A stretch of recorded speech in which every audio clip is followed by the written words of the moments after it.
नुकतंच संपूर्ण महाराष्ट्रानं पाहिलं की आक्रमक नेते बच्चू कडू यांनी एकनाथ शिंदेच्या शिवसेनेत थेट प्रवेश केला आणि लगेचच त्यांना शिवसेनेकडून विधान परिषदेची उमेदवारीही मिळाली.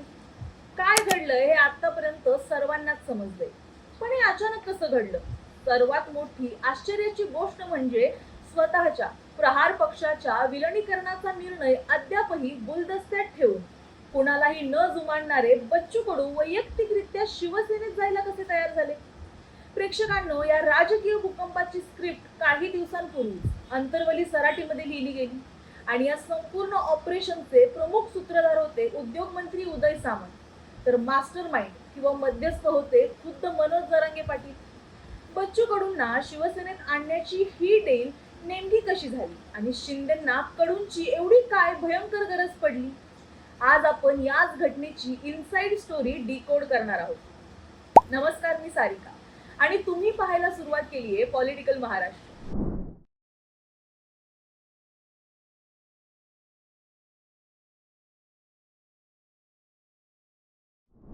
थोडंसं मागे जाऊन आठवा. काही दिवसांपूर्वी उद्योग मंत्री उदय सामंत अचानक अंतरवली सराटीला गेले आणि जरांगे पाटलांची भेट घेतली. बाहेर आले आणि पत्रकारांना म्हणाले, आमची तर जुनी मैत्री आहे, सरकार बाकी असलेली कामं मार्गी लावेल. पण ती फक्त मैत्रीची भेट नव्हती, कारण जेव्हा जरांगे पाटील विजयी गुलाल उधळून मराठवाड्यात परतले होते तेव्हा एकही मंत्री त्यांच्याकडे फिरकला नव्हता. मग सामंत अचानक का गेले? तर सामंत तिथे गेले होते उपमुख्यमंत्री एकनाथ शिंदेंचा निरोप घेऊन, आणि तो निरोप होता बच्चू कडूंना शिवसेनेत येण्यासाठी तुम्ही राजी करा. पण जरांगेच का? कारण बच्चू कडू सहजासहजी कुणाचं ऐकणाऱ्यातले नाही. पण जरांगे पाटील आणि बच्चू कडू यांच्यात एक घट्ट राजकीय आणि भावनिक नातं आहे.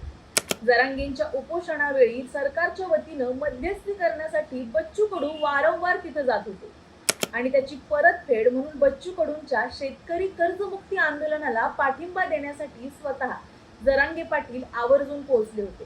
दोघांमधला हाच भक्कम दुवा उदय सामंतांनी घेतला. सामंतांनी जरांगेंना मध्यस्थीची गळ घातली. जरांगेंनी कडूंना कन्व्हिन्स केलं आणि त्यातूनच हा शिवसेना प्रवेश आणि विधान परिषदेची उमेदवारी साकारली गेली. प्रहारचं विलिनीकरण नंतर ठरेल, पण कडूंचा प्रवेश झाला. आता सर्वात मोठा प्रश्न निर्माण होतो, एकनाथ शिंदेंना बच्चू कडूंची एवढी गरज का भासली की त्यांनी थेट जरांगेंची मध्यस्थी घेतली? याचं उत्तर दडलंय शिवसेनेच्या मराठवाड्यातल्या अत्यंत कमकुवत अवस्थेत. आज मराठवाड्यात शिंदे गटाकडे खासदार संदीपान भुमरे आहेत, तानाजी सावंत, संजय शिरसाट, रमेश बोरनारे, प्रदीप जयस्वाल, संतोष बांगर, अर्जुन खोतकर असे तब्बल 10 आमदार आहेत. फौजेची संख्या मोठी आहे, पण या फौजेकडे असा एकही आक्रमक सेनापती नाही जो लोकांच्या प्रश्नांवर रस्त्यावर उतरून शिवसेनेची ठाम भूमिका मांडू शकेल. संजय शिरसाट फक्त कॅमेऱ्यासमोर बाईट देण्यापुरते उरले.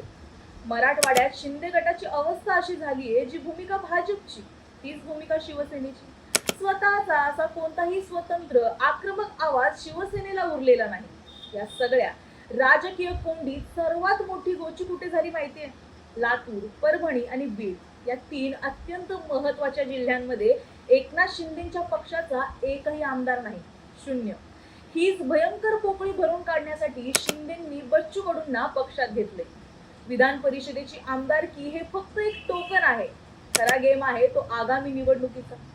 बच्चू कडूंचं रस्त्यावरचं आक्रमक नेतृत्व आणि त्याला मनोज जरांगेंच्या मराठा संघटनेच्या पडद्यामागचा सॉफ्ट सपोर्ट हे एक असं कॉम्बिनेशन आहे जे बीड, लातूर, परभणीत शिवसेनेला नवसंजीवनी देणार आहे.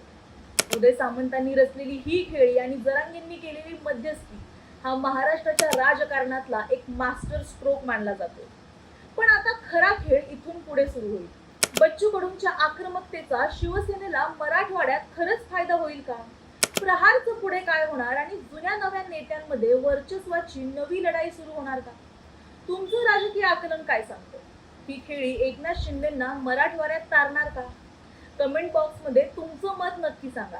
हे पडद्यामागचं सडेतोड विश्लेषण आवडलं असेल तर हा व्हिडिओ जास्तीत जास्त शेअर करा आणि अशाच राजकीय इनसाइड स्टोरीजसाठी चॅनलला लगेच सबस्क्राईब करा. धन्यवाद.